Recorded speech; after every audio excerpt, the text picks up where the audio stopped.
Blacksmith Survey, Malabal Tor. And to kind of do double duty with this video I am going to be reading off some poetry, namely Poe The Raven, something I'm sure that everyone probably knows, even though those who have never heard of Poe, seeing as how much it's used. With shutdown and everything, my son is not having a lot of schooling, and well, I would like him to read or get some kind of culture, blah blah whatever. Good for him. So, you know, this is going to be something that he can listen to as well. So, and do that. So let me procrastinating and get on the way.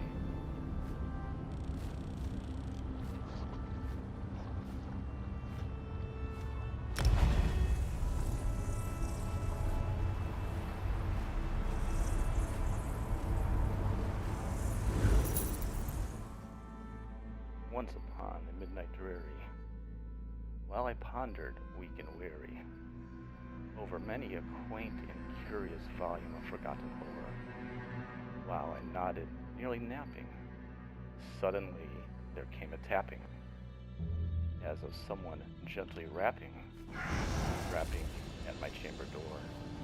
"'Tis some visitor," I muttered, tapping at my chamber door. Only this, and nothing more.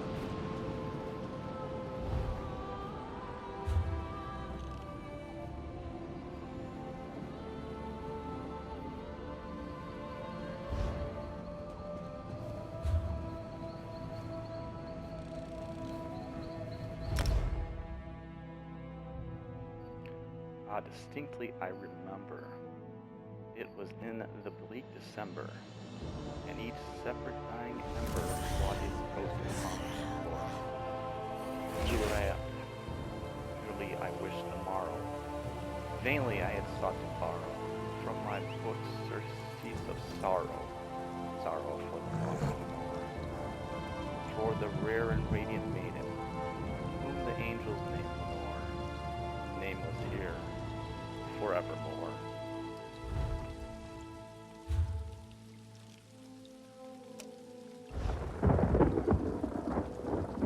In the silken, sad, uncertain rustling of each purple curtain thrilled me, filled me with fantastic terrors never felt before. So that now, to still the beating of my heart, I stood repeating, "'Tis some visitor entreating entrance at my chamber door." Some late visitor entreating entrance at my chamber door. This it is, and nothing more. Presently my soul grew stronger, hesitating then no longer.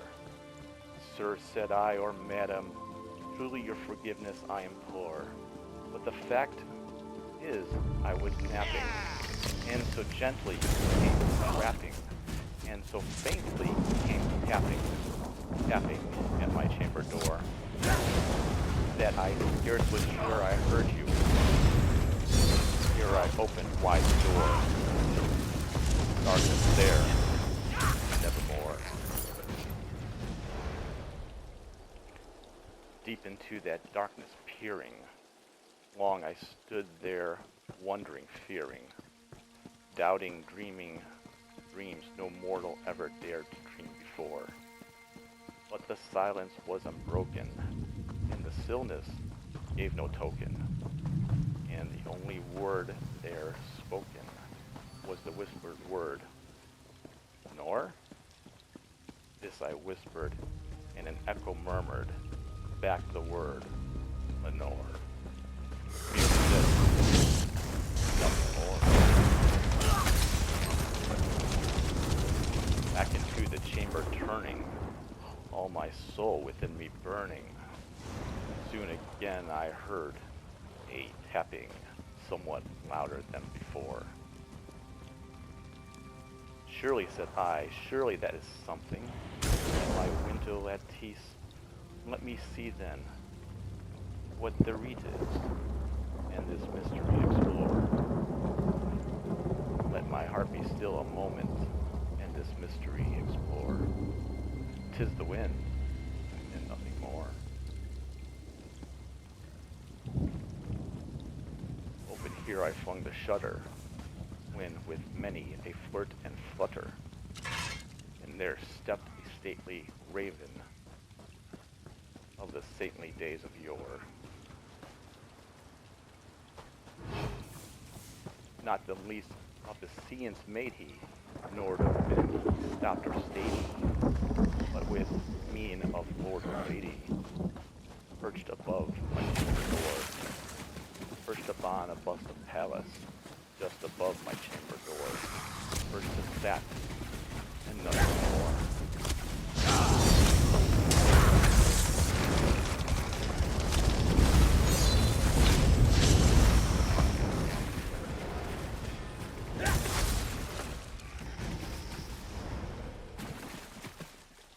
Then this ebony bird beguiling my sad fancy into smiling, by the grave and stern decorum of the countenance it wore.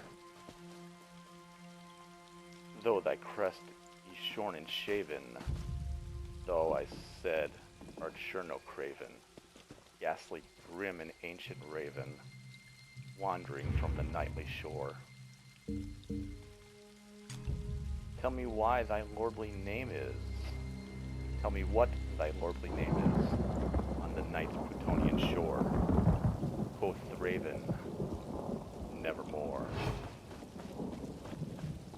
Much I marveled this ungainly fowl to hear discourse so plainly, though its answer little meaning, little relevancy bore. For we cannot help agreeing that no living human being ever yet was blessed with seeing bird above his chamber door, bird or beast upon the sculptured bust above his chamber door, with a name as nevermore.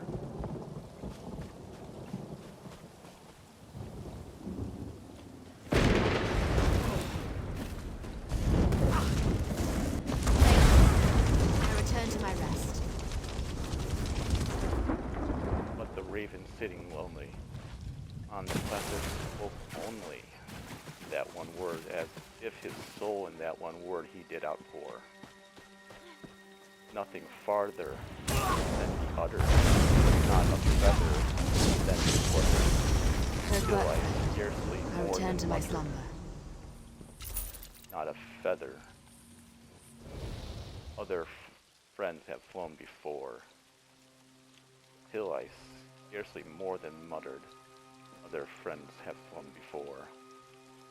On the morrow he will leave me, as my hopes have flown before. And the bird said, nevermore. Started at the stillness broken by a reply so aptly spoken. Doubtless, said I, what it utters is its only stock and store, caught from some unhappy master, whom unmerciful disaster followed faster, till his song one burden, till the dirges of hope and melancholy burden bore of never, nevermore. But the raven still beguiling all my fancy into smiling, straight I wheeled a cushioned seat in front of the bird, a bust and door. Then upon the velvet thinking, I betook myself to thinking, fancy into fancy thinking, what this ominous bird of yore, with this grim, ungainly, ghastly, gaunt and ominous bird of yore, meant in croaking, nevermore. This I sat engaged in guessing, but no syllable expressing. the fowl whose fiery eyes now burned into my bosom's core. This and more I sat divining, with my head at ease reclining on the cushion's velvet lining that the lamplight gloated over, but whose velvet violet lining with the lamplight gloated over. She shall press nevermore. Then methought the air be denser, perfumed from swung by seraphs whose footfalls tinkled on the tuft floor. Wretch, I cried, thy God hath lent thee, by these angels he hath sent thee. Respite, respite, and nepenthe from my memories of Lenore. Quaffle, quaff this kind nepenthe, and forget this lost Lenore. Quoth the Raven, nevermore. Prophet, said I, thing of evil, prophet still if bird or devil, whether tempter sent or whether tempest tossed thee here ashore, desolate yet all undaunted, on this desert land enchanted, on this home by horror haunted, tell me truly, I implore, is there balm in Gilead? Tell me, I implore. Quoth the Raven, nevermore. Prophet, said I, thing of evil, prophet still, bird or devil, by that heaven that bends above us, by that God we both adore. Tell this soul with sorrow laden, if within the distant Aden, it shall clasp a sainted maiden, from whom the angels name Lenore. Clasp a rare and radiant maiden, whom the angels name Lenore. Quoth the Raven, nevermore. Be that word our sign of parting, bird or fiend, I shrieked upstarting, get thee back into the tempest and the night's Plutonian shore. Leave no black plume as a token of that lie thou hast spoken. Leave my loneliness unbroken, quit the bust above my door. Take thy beak from out my heart, and take thy form from off my door. Quoth the Raven, nevermore. And the raven never flitting, still is sitting on the pallid bust of Pallas just above my chamber door. And his eyes have all the seeming of a demon that's been dreaming, and the lamplight o'er him streaming throws his shadow on the floor. And my soul from out that shadow that lies floating on the floor shall be lifted nevermore.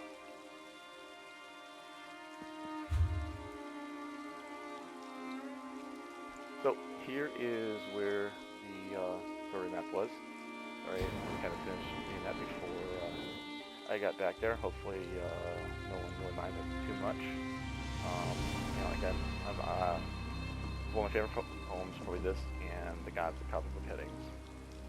If you have never heard The Gods of the Comic Book Headings, it is worth a look. It does hold some significance to patterns in history, patterns that keep on repeating. If you forget the past, you're damned to repeat it in the future. So the mistakes of the past are kind of emphasized within it if you read between the lines. But in any event, there was our Blacksmith Survey, Malabal Tor, and hope you'll enjoy this. Thanks. Bye.